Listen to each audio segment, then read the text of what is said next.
Praise the Lord. വേഗം വരുന്ന കർത്താവായ യേശുക്രിസ്തുവിന്റെ നാമത്തിൽ എല്ലാ വിശുദ്ധന്മാർക്കും സ്നേഹവന്ദനം. കർത്താവിൻ്റെ വലിയ കൃപയാൽ ഈ പുതുവർഷത്തിൽ വീണ്ടും ഒരിക്കൽ കൂടി നിങ്ങളോടുകൂടെ ഇന്നലെ നമ്മൾ സന്ധിക്കുകയുണ്ടായി. ഇന്ന് വീണ്ടും കർത്താവിൻ്റെ കൃപയാൽ ഈ വചനവുമായി നിങ്ങളോടുകൂടെ ആയിരിക്കാൻ ഇടയാക്കുന്നതിൽ വളരെ വളരെ ഞാൻ സന്തുഷ്ടനാണ്. കാരണം ഇതൊരു വലിയ പദവിയാണ്. കർത്താവിൻ്റെ ഒരു അംബാസിഡറായി കർത്താവിൻ്റെ ഈ വചനം ദൂതുകൾ നിങ്ങളെ അറിയിക്കുന്നതിൽ വളരെ വളരെ സന്തോഷമുണ്ട്. അപ്പോൾ കഴിഞ്ഞ ദിവസങ്ങളിൽ നമ്മൾ ചിന്തിച്ചുകൊണ്ടിരുന്നത് ഞാൻ കടക്കാരനാകുന്നു എന്നുള്ളതായിരുന്നു. പൗലോസിൻ്റെ ആ വാക്യത്തിൽ മൂന്നാമത്തെ ആ വാക്യമാണെന്ന് ഞാൻ ചിന്തിക്കാൻ ആഗ്രഹിക്കുന്നത്. താൻ പറഞ്ഞല്ലോ, റോമാലേഖനം 1-ാം അധ്യായം 14, 15, 16 വാക്യങ്ങളാണ് നമ്മൾ ചില ദിവസങ്ങളായിട്ട് ചിന്തിച്ചുകൊണ്ടിരുന്നത്. ഇന്ന് നമ്മളുടെ ഈ ക്ലാസ്സിൻ്റെ 38ാമത്തെ ക്ലാസ്. അപ്പോൾ ഇന്ന് ഞാൻ നിങ്ങളോട് അതിൻ്റെ 16ാം വാക്യമാണ് പറയാൻ ആഗ്രഹിക്കുന്നത്. സുവിശേഷത്തെക്കുറിച്ച് എനിക്ക് ലജ്ജയില്ല. വിശ്വസിക്കുന്ന ഏവനും, ആദ്യ യൗവനനും പിന്നെ യവനും, അത് രക്ഷയ്ക്കായി ദൈവശക്തിയാകുന്നുവല്ലോ. അപ്പോൾ സുവിശേഷത്തെക്കുറിച്ച് എനിക്ക് ലജ്ജയില്ല. പ്രിയമുള്ളവരെ, നമ്മളൊരു കാര്യം മനസ്സിലാക്കണം. ഇന്നും എത്രയോ പേരാ സുവിശേഷത്തെക്കുറിച്ച് ലജ്ജിക്കുന്നത്. എത്ര ദുഃഖകരമല്ലേ? ആ സുവിശേഷം കേട്ടാണ് അവർ രക്ഷിക്കപ്പെട്ടത്. നീ എങ്ങനെ രക്ഷിക്കപ്പെട്ടു എന്ന് പറയാൻ നമ്മൾ മടി കാണിക്കുന്നുവെങ്കിൽ അത് എത്രയോ ദുഃഖകരമായ അവസ്ഥയാണ്. പാപച്ചേറ്റിൽ നിന്നും കർത്താവിൻ്റെ ഈ സത്യസുവിശേഷം കേൾക്കുവാനിടയായി, അങ്ങനെ കർത്താവിൽ വിശ്വസിക്കാനിടയായി, കർത്താവായ യേശുക്രിസ്തുവിന്റെ നാമത്തിലുള്ള വിശ്വാസത്താൽ നമുക്ക് പാപക്ഷമ ലഭിക്കുവാനിടയായി നാം രക്ഷിക്കപ്പെട്ടു എങ്കിൽ, ദൈവമക്കളെ, നമ്മുടെ ഏറ്റവും വലിയ ദൗത്യമാണ് പാപത്തിൽ ജീവിക്കുന്നവരോട്, പാപികളോട് ഈ രക്ഷാമാർഗം, പാപത്തിന്റെ ശിക്ഷയിൽ നിന്നും വിടുവിക്കപ്പെടുന്ന ദൈവത്തിന്റെ ശക്തിയാകുന്ന ഈ സുവിശേഷം ദൈവം നമ്മളെ വരമേൽപ്പിച്ചിട്ട് നമുക്കത് പറയാൻ കഴിയുന്നില്ല എങ്കിൽ അയ്യോ, അതെത്രയോ കഷ്ടമാണ്. നാം എല്ലാവരും ഒരിക്കൽ ക്രിസ്തുവിന്റെ ന്യായാസനത്തിന് മുമ്പിൽ വെളിപ്പെടണം. നമുക്ക് എല്ലാ കാര്യങ്ങൾക്കും കണക്ക് ബോധിപ്പിക്കേണ്ട ഒരു ദിവസമുണ്ട് എന്ന് തിരുവചനം പറയുന്നത് മറക്കല്ലേ. ഒരിക്കലും മരണവും പിന്നെ ന്യായവിധിയും സകല മനുഷ്യർക്കും ദൈവം നിയമിച്ചിരിക്കുക. ഒരു ന്യായവിധിയുണ്ട്. നമുക്ക് ക്രിസ്തുവിന്റെ ന്യായാസനത്തിന് മുന്നിൽ നിൽക്കണം. റോമർ 14:12 വായിക്കുന്നത് നാം ദൈവത്തിന് കണക്ക് ബോധിപ്പിക്കണം. 2 Corinthians 5:10 വായിക്കുന്നത് നാം എല്ലാവരും ക്രിസ്തുവിന്റെ ന്യായാസനത്തിന് മുമ്പിൽ നിൽക്കണം. നമ്മൾ ശരീരത്തിലിരിക്കുമ്പോൾ ചെയ്ത് നല്ലതാകിലും തീയതാകിലും അതിന് തക്കവണ്ണം പ്രാപിക്കേണ്ടതിന്. അപ്പോൾ നമ്മൾ മനസ്സിലാക്കുക, ദൈവം നമുക്ക് തന്ന ഈ വലിയ രക്ഷയുടെ സന്തോഷം അത് മറ്റുള്ളവരെ അറിയിക്കുവാൻ നമ്മൾ കടപ്പെട്ടവരല്ലേ പ്രിയമുള്ളവരെ. എന്നാൽ ഇന്നും രക്ഷിക്കപ്പെട്ടെന്ന് പറയുന്ന എത്രയോ പേർ ഈ സുവിശേഷം പറയുവാനായിട്ട് ലജ്ജിക്കുന്നു. അത് കാരണം എന്താണ്? അത് അവരുടെ ദുരഭിമാനമാണ്, അതവരുടെ വ്യർത്ഥ പ്രശംസയാണ്. അതിന്റെ ഫലമായിട്ട് അവർക്ക് ലഭിക്കുന്ന അവസരങ്ങൾ അവർ നഷ്ടമാക്കുന്നു. പ്രിയമുള്ളവരെ, നമുക്ക് അതിനെല്ലാം കണക്ക് കൊടുക്കേണ്ട ഒരു ദിവസം വരും. അത് മറക്കാതെ ഞാൻ എന്നെ ഏൽപ്പിച്ച ഈ ദൗത്യം നമ്മൾ അറിയിക്കുന്നില്ല എങ്കിൽ എനിക്ക് കണക്ക് കൊടുക്കണമെന്നുള്ള ഈ സത്യം നമ്മൾ മറക്കരുതേ. പല വിശുദ്ധന്മാരും ഇതെല്ലാം മറന്ന് ജീവിക്കുക പാടില്ല. എത്ര നല്ല അവസരങ്ങൾ ദൈവം നമുക്ക് സുവിശേഷം പറയാനായിട്ട് തന്നിട്ടുണ്ട്. എന്നാൽ നമ്മൾ എന്ത് ചെയ്യുന്നില്ല? നമ്മൾ ഉടനെ തന്നെ ഈ വചനം പറയാനായിട്ട് ഭയപ്പെടുന്നു. അല്ലെങ്കിൽ നമ്മൾ വൃഥാഭിമാനം നമ്മളെ ഭരിക്കുന്നു. നമ്മൾ ചിന്തിക്കണം, നമ്മൾ അത്ര നല്ല അവസരങ്ങൾ നഷ്ടപ്പെടുത്തിയിട്ടുണ്ട് പ്രിയമുള്ളവരെ. ഈ സത്യം പറയുവാനായിട്ട് നമ്മൾ അറയ്ക്കാൻ പാടില്ല, നമ്മൾ ഭയപ്പെടാൻ പാടില്ല, നമ്മൾ ലജ്ജിക്കാൻ പാടില്ല. നമുക്ക് ധൈര്യമായിട്ട് പറയാൻ കഴിയണം. ആരോടും സുവിശേഷം പറയുവാനായിട്ട് നമുക്ക് ധൈര്യം ഉണ്ടാകണം. നീ ഒരു യഥാർത്ഥ ശിഷ്യനായിട്ടുണ്ടെങ്കിൽ ഗുരുവിനെ പോലെ ആകുന്നത് ശിഷ്യന് മതി. അപ്പോൾ യഥാർത്ഥ ശിഷ്യന്റെ യോഗ്യത നമുക്കറിയാം. അത് നമ്മൾ ഇതിനു മുൻപ് പലവട്ടം ചിന്തിച്ചിട്ടുള്ളതാണ്. എങ്കിൽ തന്നെയും ഇതിനോടുള്ള ബന്ധത്തിൽ ഓർപ്പിക്കാം. ലൂക്കോസ് 14-ാം അധ്യായം അതിന്റെ 26-27 വാക്യം. എന്റെ അടുക്കൽ വരികയും അപ്പനെയും അമ്മയെയും ഭാര്യയെയും മക്കളെയും സഹോദരന്മാരെയും സഹോദരിമാരെയും സ്വന്തം ജീവനെയും കൂടെ പയക്കാതിരിക്കുകയും ചെയ്തെന്നവനും എന്റെ ശിഷ്യനായിരിക്കാൻ കഴിയുകയില്ല. എന്നിട്ട് 27-ാം വാക്യം, തന്റെ ക്രൂശ് എടുത്ത് എന്റെ പിന്നാലെ വരാത്തവനും എന്റെ ശിഷ്യനായിരിക്കാൻ കഴിയുകയില്ല. അതിന്റെ 33-ാം വാക്യം, അങ്ങനെ തന്നെ നിങ്ങളിൽ ആരെങ്കിലും തനിക്കുള്ളതൊക്കെയും വിട്ടുപിരിയുന്നില്ല എങ്കിൽ അവന് എന്റെ ശിഷ്യനായിരിക്കാൻ കഴിയുകയില്ല. പ്രിയമുള്ളവരെ, നമുക്ക് യഥാർത്ഥ കർത്താവിന്റെ ശിഷ്യനായി ജീവിക്കണമെങ്കിൽ നമുക്ക് എല്ലാറ്റിലും അധികം ഈ കർത്താവിനെ സ്നേഹിക്കുവാൻ നമുക്ക് കഴിയണം. നമ്മൾ ചിന്തിക്കണം, ഞാൻ ഇന്നൊരു യഥാർത്ഥ കർത്താവിന്റെ ശിഷ്യനായിട്ടാണോ ജീവിക്കുന്നത്? ഇന്ന് എനിക്ക് ലജ്ജയുണ്ടോ? ഞാനൊരു ശിഷ്യനായി തീർന്നിട്ടുണ്ടെങ്കിൽ ഞാൻ അത് ലജ്ജിക്കാൻ പാടില്ല. നമുക്കറിയാം, മർക്കോസിന്റെ സുവിശേഷം അതിന്റെ 8-ാം അധ്യായം 38-ാം വാക്യം വായിക്കുമ്പോൾ അവിടെ കർത്താവ് പറഞ്ഞത്, വ്യഭിചാരവും പാവമുള്ള ഈ തലമുറയിൽ ആരെങ്കിലും എന്നെയും എന്റെ വചനങ്ങളെയും കുറിച്ച് നാണിച്ചാൽ അവനെക്കുറിച്ച് മനുഷ്യപുത്രനും തന്റെ പിതാവിന്റെ തേജസ്സിൽ വിശുദ്ധ ദൂതന്മാരുമായി വരുമ്പോൾ നാണിക്കും. പ്രിയമുള്ളവരെ, നമുക്ക് ലഭിച്ച ഈ വലിയ സത്യം, നമുക്ക് ലഭിച്ച ഈ വലിയ വിടുതൽ, നമുക്ക് ലഭിച്ച ഈ വലിയ മോചനം ഒരു രീതിയിലും മറ്റാർക്കും നൽകാൻ കഴിയാത്ത ഈ വലിയ ദാനം ദൈവം നമുക്ക് തന്നിട്ട് നമ്മൾ ഇന്ന് ലജ്ജിക്കുന്നവരാണോ? അതുപോലെ തന്നെ ലൂക്കോസ് 12-ാം അധ്യായത്തിൽ ലൂക്കോസ് 12-ാം അധ്യായം അതിന്റെ 8-9 വാക്യോട് വായിക്കാം. മനുഷ്യരുടെ മുമ്പിൽ ആരെങ്കിലും എന്നെ ഏറ്റുപറഞ്ഞാൽ അവനെ മനുഷ്യപുത്രനും ദൈവദൂതന്മാരുടെ മുൻപാകെ ഏറ്റുപറയും. മനുഷ്യരുടെ മുമ്പിൽ എന്നെ തള്ളിപ്പറയുന്നവനെ ദൈവദൂതന്മാരുടെ മുമ്പിൽ ഞാൻ തള്ളിപ്പറയും. കണ്ടോ? അപ്പോൾ നമ്മൾ ദൈവത്താൽ തള്ളിപ്പറയപ്പെടുന്നവരുടെ കൂട്ടത്തിലാണോ പ്രിയമുള്ളവരെ? ഈ സുവിശേഷത്തിന്റെ സാക്ഷ്യം വഹിക്കാതിരിക്കുന്നത് ഒരു ലഘുവായ തെറ്റാണെന്നാണോ നിങ്ങൾ കണക്കുകൂട്ടുന്നത്? ഞാൻ കഴിഞ്ഞ ദിവസവും ഓർപ്പിച്ചെന്ന് എനിക്ക് തോന്നുന്നു, നിങ്ങൾ ഈ കഴിഞ്ഞ വർഷം എത്ര പേരോട് സുവിശേഷം പറഞ്ഞു? ഒരു വ്യക്തിയെ രക്ഷിക്കുന്നത് കർത്താവാണ്. എന്നാൽ ഇത് പറയാനുള്ള ആ ഉത്തരവാദിത്വം നമ്മുടേതാ. നമ്മൾ ചെയ്തോ? നമ്മൾ ഓരോ ദിവസവും നമ്മൾ ഇങ്ങനെ ചെലവഴിക്കുക, പക്ഷെ നമ്മൾ നമ്മുടെ ഉത്തരവാദിത്തങ്ങൾ നിർവഹിക്കുന്നില്ലെങ്കിൽ ദൈവത്തിന് എന്ത് ദുഃഖമായിരിക്കും? ഓരോ ദിവസവും നമുക്ക് ലഭിക്കുന്ന ഓരോ വ്യക്തികളോടും സുവിശേഷം പറയുവാൻ നമുക്ക് കടപ്പാടില്ലേ? കാരണം അവര് പാപത്തിൽ ജീവിച്ച് പാപത്തിൽ മരിച്ച് നിത്യാഗ്നിയിലേക്ക് പോകുന്നത് അവര് പാപികളായതുകൊണ്ടല്ല, അവർക്ക് വേണ്ടി ഒരുക്കിയിരിക്കുന്ന രക്ഷയെക്കുറിച്ച് അവർക്ക് അറിവില്ലാത്തത് കൊണ്ടും അത് വിശ്വസിക്കുവാൻ തക്കവണ്ണം അവർക്കത് കേൾക്കാനായിട്ട് അവസരം ലഭിക്കാത്തത് കൊണ്ടാണ്. അപ്പൊ അതിന്റെ ഉത്തരവാദിത്വം പൂർണ്ണമായും ആർക്കാണ്? പൂർണ്ണമായും നമുക്കാ പ്രിയമുള്ളവരെ, പൂർണ്ണമായും നമുക്കാ. നമ്മൾ അവരുടെ സുവിശേഷം പറയേണ്ടതായിരുന്നു. എത്രയോ ഭീകര പ്രവർത്തകർ ഈ സുവിശേഷം കേട്ട് രക്ഷിക്കപ്പെട്ടു. എൻ്റെ ജീവിതത്തിൽ അങ്ങനെ അനേക അനുഭവങ്ങളുണ്ട്. ഞാൻ നിങ്ങളോട് പറയുക, നമ്മൾ ഒരിക്കലും സുവിശേഷത്തിന്റെ ഈ ദൗത്യത്തിൽ നിന്നും നമ്മൾ ലജ്ജിച്ച് നാണിച്ച് ഭീരുക്കളായി പിന്മാറരുത് പ്രിയമുള്ളവരെ, പിന്മാറരുത്. ദൈവത്തിന്റെ വചനം നമുക്കറിയാം. ഈ വചനം പൗലോസ്ലീഹ തിമോത്തിയോസിനെ പ്രബോധിപ്പിച്ച് എഴുതുമ്പോൾ 2 തിമോത്തിയോസ് 1-ാം അധ്യായത്തിൽ താൻ പറയുന്ന ഒരു കാര്യം, 2 തിമോത്തിയോസ് 1-ന്റെ 7 വാക്യം ഞാൻ വായിക്കാം. ഭീരുത്വത്തിന്റെ ആത്മാവിനെ അല്ല, ശക്തിയുടെയും സ്നേഹത്തിന്റെയും സുബോധത്തിന്റെയും ആത്മാവിനെ അത്രേ ദൈവം നമുക്ക് തന്നത്.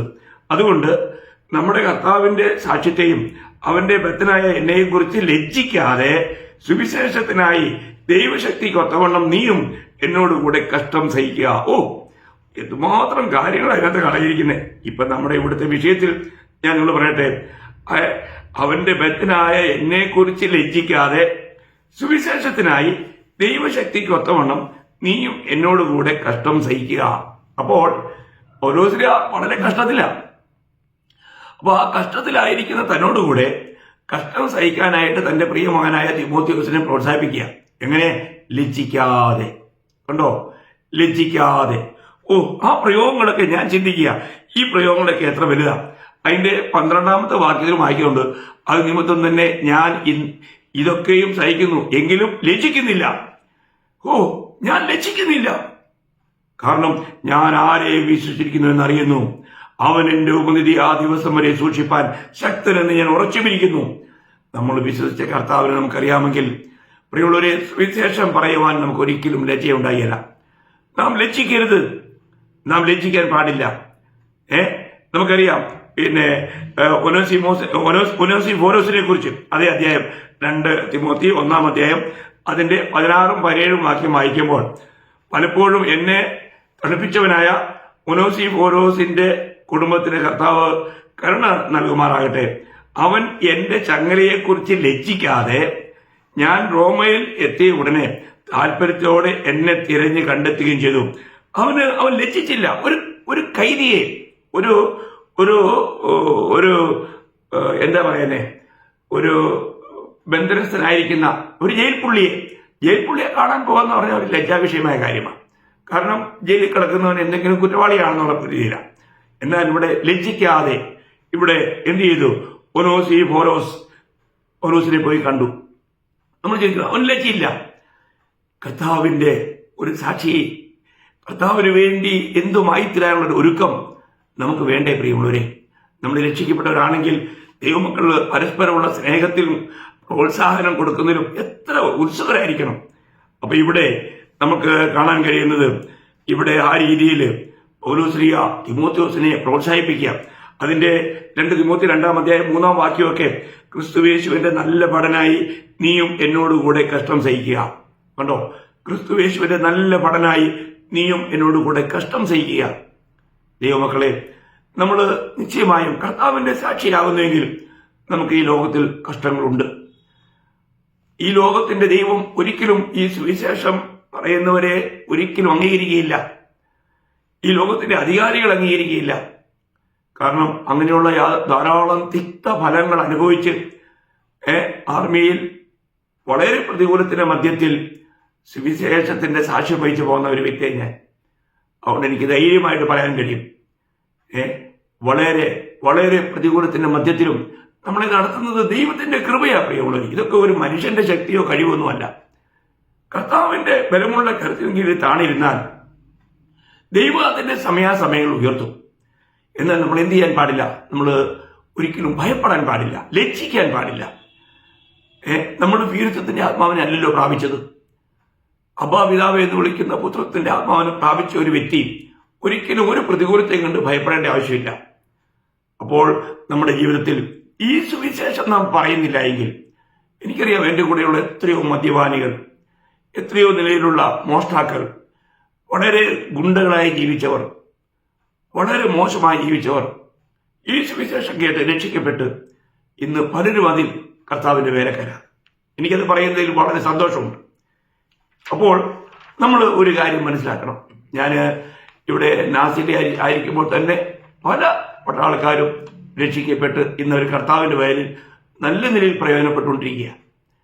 അപ്പോൾ ഞാനതിൻ്റെയൊക്കെ ഒരു വലിയ ലിസ്റ്റൊന്നും ഇവിടെ വിളമ്പുന്നില്ല. ഇതെല്ലാം കർത്താവ് ചെയ്ത കാര്യങ്ങളാണ്, ഇത് മനുഷ്യന്റെ കാര്യങ്ങളല്ലല്ലോ. അപ്പോൾ ഇവിടെ ഒരു കാര്യം നമ്മൾ ചിന്തിക്കണം, മനസ്സിലാക്കണം.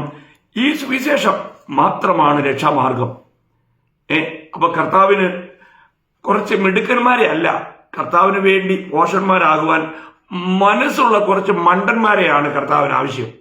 അങ്ങനെ കർത്താവിന് വേണ്ടി ഒരു മണ്ടനാകാൻ നീ തയ്യാറാകുമോ? എന്നെ കേൾക്കുന്ന പ്രിയമുള്ളവരോട് ഞാൻ ചോദിക്കുക. ഇന്നെല്ലാവരും മിടുക്കന്മാരെ അന്വേഷിക്കുന്നേ. എന്നാൽ കർത്താവിന് മിടുക്കന്മാരെ വേണ്ട, കർത്താവിന് കുറച്ച് പോഷന്മാരെ മതി. അങ്ങനെ കർത്താവിന് വേണ്ടി ഒരു പോഷനാകുവാൻ എന്നെ കേൾക്കുന്ന നിങ്ങൾക്ക് തയ്യാറുണ്ടോ? നിങ്ങൾ തയ്യാറാകുമോ? അപ്പോൾ ഈ ലോകത്തിൽ അനവധി തത്വജ്ഞാനമുണ്ട്, ഉന്നത ആശയങ്ങളുണ്ട്, മതചിന്തകളുണ്ട്. പക്ഷേ ഇതുകൊണ്ടൊന്നും ഒരു മനുഷ്യന്റെയും രക്ഷ നടക്കുകയില്ല. രക്ഷയ്ക്കുള്ള ഏക മാർഗം സുവിശേഷം മാത്രമാണ്. സുവിശേഷത്തിന് മാത്രമേ മനുഷ്യനെ രക്ഷിക്കാൻ കഴിയൂ. മറ്റൊരീസത്തിനും കഴിയത്തില്ല. അപ്പോൾ അതുകൊണ്ട് നമ്മളെ ഏൽപ്പിച്ചിരിക്കുന്ന ഈ രക്ഷയുടെ ദൂത് അത് എത്ര ഘനമുള്ളതാണ് എന്ന് നമ്മൾ മനസ്സിലാക്കണം. സുവിശേഷം അധമനെ ഉത്തമനാക്കുന്നു. സുവിശേഷം അധമനെ ഉത്തമനാക്കുന്നു. സുവിശേഷം നരഭോജിയെ നരസ്നേഹിയാക്കി മാറ്റുന്നു. എത്ര ഭയങ്കരമല്ലേ? ഒരിക്കൽ ആഫ്രിക്കയിൽ കറങ്ങി നടന്ന ഒരു നായാട്ട് നടത്തിക്കൊണ്ടിരുന്ന ഒരു സായിപ്പ്, ഒരു കറുത്ത മനുഷ്യൻ ഒരു കറുത്ത പാറപ്പുറത്ത് ഒരു കറുത്ത വയലിട്ട ഒരു പുസ്തകം വായിക്കുന്നത് കണ്ട് അവനെ പരിഹസിച്ചു. ഈ കാലു, എടാ കറുത്തവനെ, നീ എന്താ ഈ കറുത്ത പുസ്തകം വായിക്കുന്നേ എന്ന് ചോദിച്ച് കളിയാക്കി. അപ്പോൾ ആ നിഗ്രോ, ആ ആഫ്രിക്കക്കാരൻ അദ്ദേഹത്തെ സൗമ്യനായി വിളിച്ചിട്ട് പറഞ്ഞു, സാർ വന്നേ, സാറിനോട് ഞാൻ കൂട്ടം പറയാം. വിളിച്ചുകൊണ്ട് പോയി അവിടെ അടുത്ത് തന്നെയുള്ള വലിയൊരു കുഴി കാണിച്ചു. അതിൽ തലയോട്ടികളും അസ്ഥികൂടങ്ങളും കിടപ്പുണ്ട്. എന്നിട്ട് പറഞ്ഞു, സാറേ, സാറിനെ പോലെ ഇവിടെ നായാടാൻ വന്നിരിക്കുന്ന അനേക സായിപ്പന്മാരെ പിടിച്ച് ഞങ്ങള് അവിടെ അടുത്ത് കലമുണ്ട്, അടുപ്പുണ്ട്, ആ കലവും അടുപ്പും കാണിച്ചിട്ട് പറഞ്ഞു, നിങ്ങളെ പോലെയുള്ള വെള്ളക്കാരെ ഞങ്ങൾ പിടിച്ചു കൊന്ന് തിന്നവരുടെ അസ്ഥികൂടങ്ങളും തലയോട്ടിയുമായി കിടക്കുന്നേ. ഈ കറുത്ത പുസ്തകത്തിന്റെ വെളുത്ത സത്യം ഞങ്ങളുടെ ഹൃദയത്തിൽ, ഞങ്ങളുടെ ജീവിതത്തിൽ പ്രാവർത്തികമായില്ലായിരുന്നുവെങ്കിൽ ഇന്നത്തെ ദിവസം അതേ കലത്തിൽ നിന്റെ മാംസം ഞങ്ങൾ വേവിച്ച് തിന്നുമായിരുന്നു. ഇത് കേട്ടപ്പോൾ അദ്ദേഹം ഭയപ്പെട്ടു പോയി. അദ്ദേഹത്തിന് മനസ്സിലായി സുവിശേഷത്തിന്റെ ശക്തി എത്ര വലുതാണെന്ന്. പ്രിയമുള്ളവരെ, നരഭോജികളെ നരസ്നേഹികളാക്കി മാറ്റുന്നതാണ് സുവിശേഷമെന്ന് നമ്മൾ മറക്കരുത്. അപരിഷ്കൃതനെ പരിഷ്കൃതനാക്കുന്നതാണ് സുവിശേഷം. കഠിനഹൃദയനെ മൃദുഹൃദയനാക്കുന്നതാണ് സുവിശേഷം. വൈരിയെ മിത്രമാക്കുന്നതാണ് സുവിശേഷം. നരകാവകാശിയെ, നരകത്തിന്റെ അവകാശിയെ സ്വർഗത്തിന്റെ അവകാശിയാക്കി മാറ്റുന്നതാണ് സുവിശേഷം. ചിന്തിക്കുക, നമ്മളെല്ലാവരും നരകത്തിന്റെ അവകാശികളല്ലായിരുന്നോ? എന്നാൽ ഇപ്പോൾ നമ്മെ ഈ സുവിശേഷം സ്വർഗത്തിന്റെ അവകാശമാക്കി മാറ്റിയില്ലേ? ചിന്തിക്കുക പ്രിയമുള്ളവരെ. ഒരു പാപിയെ വിശുദ്ധനാക്കി മാറ്റുന്നതാ സുവിശേഷം. നോക്കണം, ഒരു പാപിയെ വിശുദ്ധനാക്കി മാറ്റുന്നതാണ് സുവിശേഷം. സുവിശേഷത്തിന്റെ കടുത്ത എതിരിയെ സുവിശേഷത്തിന്റെ കടുത്ത പോരാളിയാക്കി മാറ്റുന്നതാണ് സുവിശേഷം. അല്ലേ? പൗലോസിനെ പോലെയുള്ള കടുത്ത വിരോധിയെ സുവിശേഷത്തിന്റെ കടുത്ത സ്നേഹിതനാക്കി മാറ്റിയത് ആരാ? സുവിശേഷമാ. മറ്റൊരു സന്ദേശത്തിനും മനുഷ്യന്റെ മേൽ ഇത്രയധികം സ്വാധീനം ചെലുത്തുവാൻ കഴിഞ്ഞിട്ടില്ല, കഴിയുകയുമില്ല. അതല്ലേ സത്യം പ്രിയമുള്ളവരെ. അതുകൊണ്ട് ഈ സുവിശേഷത്തിന്റെ സാക്ഷിയാകുക എന്നുള്ളത് എത്ര വലിയ കാര്യമാണ് പ്രിയമുള്ളവരെ. ഈ സുവിശേഷം അറിയിക്കുക എന്നുള്ളത് എത്ര ഭാഗ്യകരമായ ഒരു അവസ്ഥയാണ്. ഞാൻ പറയട്ടെ, ഇത് പറയുന്നതിൽ നാം ലജ്ജിക്കാൻ പാടില്ല. ഇത് പറയുന്നതിൽ നമ്മൾ അധൈര്യപ്പെടാൻ പാടില്ല. പൗലോസിന്റെ 1-2 തീരുമാനങ്ങളുടെ ഞാൻ നിങ്ങളോട് പറയട്ടെ. താൻ അവിടെ പറയുന്നത് അപ്പോസ്തല പ്രവൃത്തി അതിന്റെ 20-ാം അധ്യായം 24-ാം വാക്യത്തിൽ വായിക്കുന്നത് എല്ലാം നിങ്ങൾക്ക് സുപരിചിതമായ വാക്യങ്ങളായിരിക്കാം. ഞാൻ വായിക്കാം. എങ്കിലും ഞാൻ എന്റെ പ്രാണനെ വിലയേറിയതായി എണ്ണുന്നില്ല. എന്റെ ഓട്ടവും ദൈവകൃപയുടെ സുവിശേഷത്തിന് സാക്ഷ്യം പറയേണ്ടതിന് കർത്താവായ യേശു തന്ന ശുശ്രൂഷയും തികയ്ക്കണമെന്നേ എനിക്കുള്ളൂ. കണ്ടോ പൗലോസിന്റെ തീരുമാനം? കണ്ടോ പ്രിയമുള്ളവരെ? രക്ഷിക്കപ്പെട്ട ഒരു ദൈവത്തിന്റെ തീരുമാനം എന്തായിരിക്കണം? സുവിശേഷീകരണം തികയ്ക്കണം. അത് പ്രാണനേക്കാൾ വലിയ ദൗത്യമായി കാണണം. നമ്മുടെ വിളി തിരിച്ചറിയണം പ്രിയമുള്ളവരെ. ദൈവം നമ്മളെ എന്തിനാണ് വിളിച്ചത് നമ്മൾ തിരിച്ചറിയണം. നമുക്ക് ഈ പ്രാണനെ അപ്രിയമായി കണ്ടുകൊണ്ട് കർത്താവിനെ സേവിക്കുവാനായിട്ട് നമുക്ക് കഴിയുന്നുണ്ടോ പ്രിയമുള്ളവരെ? യോഹന്നാന്റെ സുവിശേഷത്തില് കർത്താവ് പറയുന്ന ഒരു കാര്യം ഞാൻ നിങ്ങളെ ഓർപ്പിക്കട്ടെ. അതിന്റെ 12-ാം അധ്യായം, യോഹന്നാൻ അതിന്റെ 12-ാം അധ്യായം അതിന്റെ 25-ഉം 26-ഉം വാക്യം ഞാൻ വായിക്കാം. തന്റെ ജീവനെ സ്നേഹിക്കുന്നവൻ അതിനെ കളയും. ഇഹലോകത്തിൽ തന്റെ ജീവനെ പകയ്ക്കുന്നവൻ അതിനെ നിത്യജീവനായി സൂക്ഷിക്കും. എനിക്ക് ശുശ്രൂഷ ചെയ്യുന്നവൻ എന്നെ അനുഗമിക്കട്ടെ. ഞാൻ ഇരിക്കുന്നിടത്ത് എന്റെ ശുശ്രൂഷക്കാരനും ഇരിക്കും. എനിക്ക് ശുശ്രൂഷ ചെയ്യുന്നവനെ പിതാവ് മാനിക്കും. എത്ര നല്ല വാഗ്ദത്ത. ഞാൻ ചിന്തിക്കുക, നമുക്ക് ഈ വാഗ്ദത്തങ്ങളൊക്കെ ഭാവിയിൽ പ്രാപിക്കുവാൻ കഴിയും പ്രിയമുള്ളവരെ. ദൈവികമായ വാഗ്ദത്തങ്ങളെ ഓരോ ദിവസവും നമ്മൾ പ്രാപിച്ചുകൊണ്ട് മുന്നേറണം. അവിടെയാണ് നമുക്ക് ആത്മീയമായ യഥാർത്ഥ സന്തോഷം നമുക്കുണ്ടാകുന്നത്. ഇന്ന് നമ്മുടെ പ്രാണനെ പോലും അപ്രിയമായി കണ്ടുകൊണ്ട് ഈ കർത്താവിന്റെ സാക്ഷിയാകുവാൻ, ഈ കർത്താവിന് വേണ്ടി നമ്മുടെ പ്രാണനെ ഒഴുക്കിക്കളയുവാൻ നമുക്ക് മനസ്സുണ്ടോ? അതിന് നമ്മൾ തയ്യാറാകുമോ? നമ്മുടെ ജീവിതത്തിൽ നമ്മൾ ലജ്ജയും പിടിച്ചുകൊണ്ടിരുന്നു കഴിഞ്ഞാൽ നമുക്ക് കർത്താവിനെ മഹത്വപ്പെടുത്താൻ കഴിയുമോ? നമ്മുടെ പ്രാണനെ പോലും കർത്താവിന് വേണ്ടി വിട്ടുകൊടുക്കുവാൻ നമുക്ക് തയ്യാറുണ്ടോ പ്രിയമുള്ളവരെ? നമ്മൾ ഇന്ന് ഇത്രയും നല്ല അനുകൂല പരിസ്ഥിതി ഉണ്ടായിട്ട് പോലും ഭാരതത്തില് വളരെ അപൂർവം ചില ദേശങ്ങളിൽ മാത്രമേ കൂടുതൽ പ്രതികൂലമുള്ളൂ. എന്നാൽ അനേകയിടങ്ങളിലും സുവിശേഷം അറിയിക്കുവാൻ ഇന്നും കർത്താവ് വാതിൽ തുറന്നിട്ടിരിക്കുക. എന്നിട്ട് നമുക്കത് അറിയിക്കുവാൻ കഴിയുന്നുണ്ടോ? ഈ രക്ഷിക്കപ്പെടുന്നവർക്ക് ദൈവശക്തിയാകുന്ന ദൈവത്തിന്റെ ഈ സത്യസുവിശേഷം ദൈവം നമ്മളെ പരമേൽപ്പിച്ചിട്ട് അത് നമുക്ക് മറ്റുള്ളവരിലേക്ക് എത്തിക്കുവാനായിട്ട് കഴിയുന്നുണ്ടോ? നമ്മളാവോളം പ്രിയമുള്ളവരെ നമ്മൾ എത്തിക്കണം. അങ്ങനെ നമ്മൾ ചെയ്യുന്നില്ല എങ്കിൽ നമ്മൾ ദൈവത്തോട് അവിശ്വസ്തരായി മാറുകയാണ്. എന്നിട്ട് വീണ്ടും പൗലോസ്ലീഹ പറയുന്നത്, ഇത് ഞാൻ അറിയിക്കുന്നില്ല എങ്കിൽ എനിക്ക് അയ്യോ കഷ്ടമെന്നാണ്. നിങ്ങൾക്കറിയാമല്ലോ, 1 കൊരിന്ത്യർ 9-ാം അധ്യായം അതിന്റെ 16-ഉം 17-ഉം വാക്യത്തിൽ നമ്മൾ വായിക്കുന്നത്, ഞാൻ സുവിശേഷം അറിയിക്കുന്നുവെങ്കിൽ എനിക്ക് പ്രശംസിപ്പാനൊന്നുമില്ല, നിർബന്ധം എന്റെ മേൽ കിടക്കുന്നു. കണ്ടോ, നിർബന്ധം, സുവിശേഷം പറയാനുള്ള നിർബന്ധം. രക്ഷിക്കപ്പെട്ട ഒരു ദൈവത്തില്ല, ആ നിർബന്ധം ഉണ്ട് പ്രിയമുള്ളവരെ. 2 കൊരിന്ത്യർ 5-15 നമ്മൾ വായിക്കുന്നുണ്ട്, ദൈവസ്നേഹം ഞങ്ങളെ നിർബന്ധിക്കുന്നു. എന്നാൽ ഇവിടെ ദൈവത്തിന്റെ വചനം പറയാണ്, നിർബന്ധം എന്റെ മേൽ കിടക്കുന്നു, സുവിശേഷം പറയാനുള്ള നിർബന്ധം എന്റെ മേൽ കിടക്കുന്നു. എന്നിട്ട് പറയാണ്, ഞാൻ സുവിശേഷം അറിയിക്കുന്നില്ല എങ്കിൽ എനിക്ക് അയ്യോ കഷ്ടം.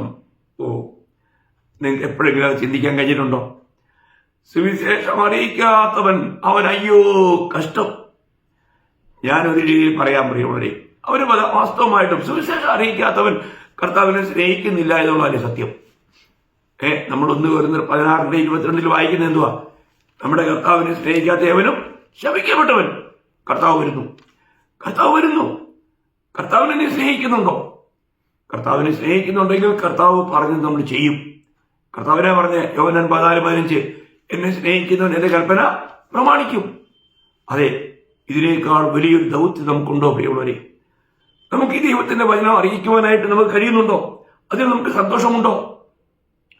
നമ്മളിത് അറിയിക്കുന്നില്ല എങ്കിൽ മറ്റുള്ളവരെല്ലാം പാപത്തിൽ മരിച്ച് നാശത്തിലേക്ക് പോകുകയില്ലേ? അതുകൊണ്ട് ഇവിടെ പൗലോസ് പറയാണ്, എനിക്ക് അയ്യോ കഷ്ടം. എന്നിട്ട് താൻ പറയുന്നതിനറിയോ, ഞാനത് മനഃപൂർവ്വം നടത്തുന്നുവെങ്കിൽ എനിക്ക് പ്രതിഫലമുണ്ട്, മനഃപൂർവ്വം അല്ലെങ്കിലും കാര്യമെങ്കിൽ ഫലമേൽപ്പിച്ചിരിക്കുന്നു. കണ്ടോ എന്റെ പ്രിയ ദൈവ മക്കളെ, വിശുദ്ധന്മാരെ, നമ്മളെ ദൈവം ഫലമേൽപ്പിച്ചതിൽ നമ്മൾ വിശ്വസ്തരാണോ? ഇന്നൊരു യഥാർത്ഥ ഭക്തിയുടെ ജീവിതമാണോ നമ്മൾ നയിക്കുന്നേ? നമുക്ക് കർത്താവിന്റെ സാക്ഷ്യം വഹിക്കാൻ കഴിയുന്നില്ല എങ്കിൽ നമ്മുടെ ജീവിതം കൊണ്ട് ദൈവത്തിന് എന്ത് ദുഃഖമായിരിക്കും പ്രിയമുള്ളവരെ? നമ്മുടെ ആത്മീയാവസ്ഥ എവിടെയാണ്? നമ്മൾ ദൈവത്തോട് വിശ്വസ്തരാണോ? സുവിശേഷം അറിയിക്കുന്നത് നമ്മൾ വിശ്വസ്തരാണോ? അത് നമ്മൾ ചിന്തിക്കണം. യഥാർത്ഥ വീണ്ടും ജനിച്ച ഒരു ദൈവവൈദ്യനാണെങ്കിൽ അവനിൽ ഈ ഭാരം ഉണ്ടാവും. അവന് ഈ ഉത്തരവാദിത്വം നിവർത്തിക്കാതിരിക്കാൻ പറ്റിയല്ല, അല്ലെങ്കിൽ അവൻ അവന്റെ മനസാക്ഷിയെ കൊല്ലുകയാണ്. നമ്മൾ ചിന്തിക്കണം. ചിലരൊക്കെ ഈ നാമധേയക്കാരെ പോലെ എവിടെ പോവാ, പള്ളിയിൽ പോവാ, എന്തിനാ കുർബാന കാണാൻ പോവാ, ഇതൊക്കെ കാണാൻ പോവാ എന്ന് പറഞ്ഞ പോലെയല്ലേ ഇന്നും അനേക വിശ്വാസികൾ. അവര് ആരാധന കാണാൻ പോവാ, ആരാധിക്കാൻ പോവല്ല. എന്തുമാത്രം അവർക്ക് സത്യവുമായിട്ട് ഒരു ബന്ധമുണ്ടോ? യഥാർത്ഥ രക്ഷിക്കപ്പെട്ടവർ ഈ തലമുറയിൽ വളരെ കുറവാണ് പ്രിയമുള്ളവർ, വളരെ കുറവാണ്. അപ്പൊ എന്നെ കേൾക്കുന്നത് നിങ്ങളൊരു കാര്യം മനസ്സിലാക്കണം, നിങ്ങൾ രക്ഷിക്കപ്പെട്ട ഒരു വ്യക്തിയാണ്, നിങ്ങൾ സുവിശേഷം അറിയിക്കുന്നില്ല എങ്കിൽ അങ്ങനെ അറിയിക്കാതിരിക്കാൻ ഒരു രക്ഷിക്കപ്പെട്ട വ്യക്തിക്ക് കഴിയില്ല എന്നുള്ള സത്യം എനിക്ക് എന്റെ അനുഭവത്തിൽ എനിക്കത് പറയാൻ കഴിയും. കാരണം യുദ്ധക്കളത്തിൽ പോലും മറ്റുള്ളവരോട് ഞാൻ സുവിശേഷം അറിയിച്ചുകൊണ്ടിരുന്നു. അതിനെതിരെ എനിക്ക് വാണിംഗ് തന്നു, നീ ഇത് നിർത്തിക്കോ, ഇല്ലെങ്കിൽ ശത്രുക്കളുടെ വെടിയുണ്ട കൊണ്ടല്ല, ഞങ്ങൾ തന്നെ നിന്നെ വെടിവെച്ച് കൊല്ലുമെന്ന് പറഞ്ഞപ്പോഴും നമ്മൾ സുവിശേഷം പറയുന്നത് നിർത്തിയില്ല പ്രിയമുള്ളവരെ.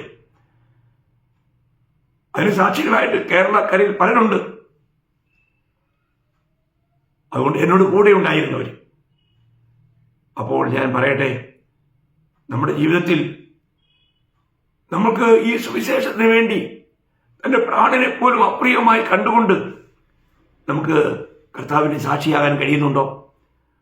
ഒരേ ഒരു ആയുസേ ഉള്ളൂ, അത് നമ്മൾ കർത്താവിന് വേണ്ടി ജീവിക്കണം. ഒരു ദിവസമേ കിട്ടിയുള്ളെങ്കിലും അത് കർത്താവിന് വേണ്ടി ജീവിക്കണം.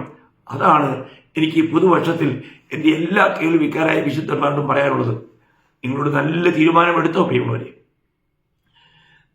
നമ്മൾ ഒരിക്കലും നിനയാത്ത നാളിൽ നമ്മുടെ കർത്താവ് വരും.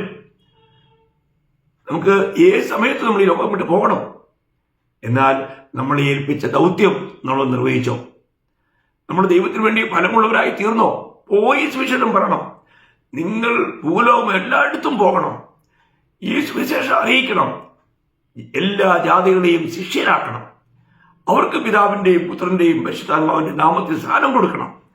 അവരെ കർത്താവ് പഠിപ്പിച്ചതെല്ലാം ജീവിതത്തിൽ അനുവർത്തമാക്കുവാനായിട്ട് അവരെ പഠിപ്പിക്കണം.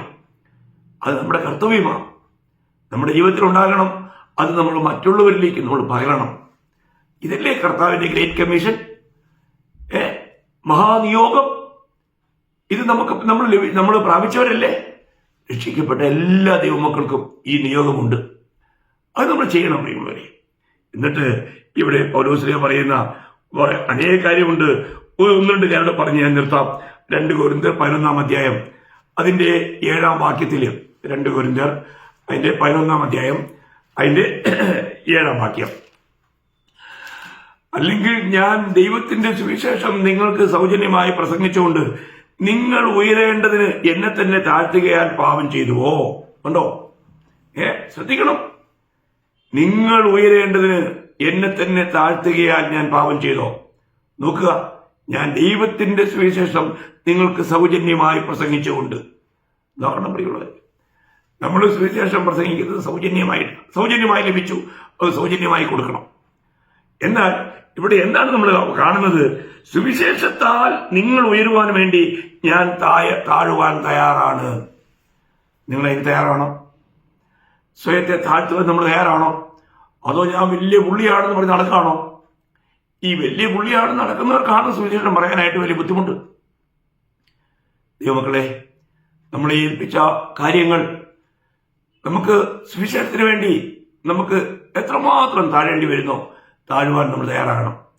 ഒരു വാക്കുകൂടെ ഞാൻ വായിപ്പിക്കട്ടെ.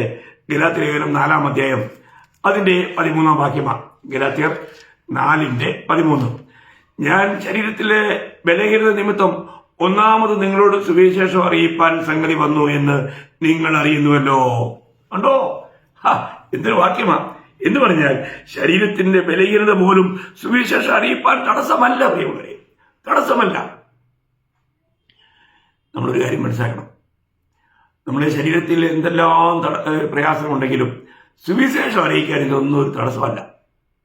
ഞാനിത് പറയുമ്പോൾ ഞാൻ സ്വയം വളരെ പ്രയാസത്തിലും കഷ്ടത്തിലൂടെ കടന്നു പോവുക. എന്നെ കണ്ടാൽ നിങ്ങൾക്ക് തോന്നുന്നു ഞാൻ എപ്പോഴും തൃപ്തനാണ് കർത്താവിനെ അറിയിക്കുന്നതിൽ. ഞാനിപ്പോൾ ഏകദേശം 2 വർഷത്തിൽ കൂടുതലായിട്ട് എൻ്റെ കാല് ഇരുമ്പ് പോലെ ഇരിക്കുന്നത്. ബ്ലഡ് സർക്കുലേഷൻ നിന്നിട്ട് വളരെ ഭയങ്കരമായ വേദനയും ബുദ്ധിമുട്ടുമുണ്ട്. അധികം നേരം നിന്ന് സംസാരിക്കാൻ പറ്റിയില്ല. കൂടുതൽ സ്ഥലത്തോട് കടക്കാനായിട്ട് പ്രയാസമുണ്ട്. എന്നാൽ അതിൻ്റെ എല്ലാം മധ്യത്തിലും ഈ കഴിഞ്ഞ ഡിസംബർ 25-ാം തീയതിയും പരസ്യയോഗം 3 സ്ഥലത്ത് നടത്തിയത്. എത്ര മണിക്കൂർ നിന്ന് കാണുമെന്ന് നിങ്ങൾ തന്നെ വിചാരിക്കും. കർത്താവിന്റെ കൃപ പ്രിയമുള്ളവരെ, നമ്മുടെ കഴിവൊന്നുമല്ല.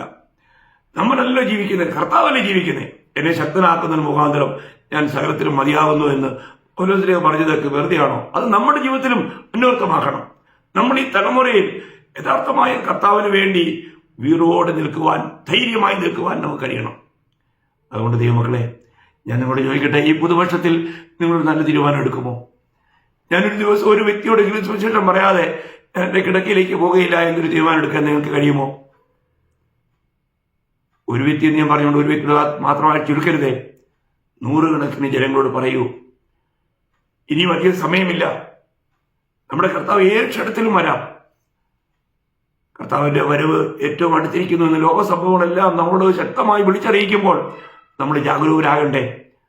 നമ്മളിത് പങ്കുവെക്കണ്ടേ?